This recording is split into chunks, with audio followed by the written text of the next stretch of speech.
பறையர் தேவேந்திர குல வேளாளருக்கு 5% இடஒதுக்கீடு உயர்த்தி கொடுக்கணும்னு சீமான் சொல்றாரு. பறையர்களும் தேவேந்திர குல வேளாளர்களும் விழிப்புணர்வு உள்ள சமூகம். இன்னைக்கு வாட்ஸ்அப், பேஸ்புக் எல்லாம் தேவேந்திர குல வேளாளருக்கு விழிப்புணர்வு நம்ம தெரியும். பறைய சமூகத்துக்கு விழிப்புணர்வு வடதமிழத்தின் வெற்றி வீரர்களா இருக்கிறாங்க. இளையபெருமாள் தனிச்சு 2 கேண்டிடேட் ஜெயித்திருக்கிறாரு.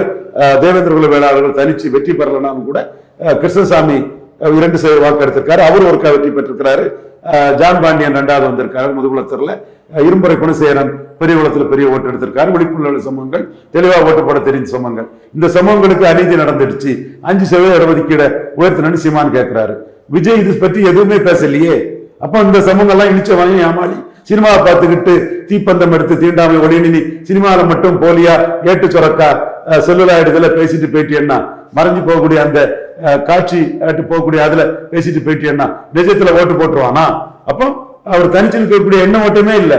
இருந்தா இதுல இந்த மக்களுக்கு அநீதி இழைக்கப்பட்டிருக்குன்னு சொல்லுவாரு.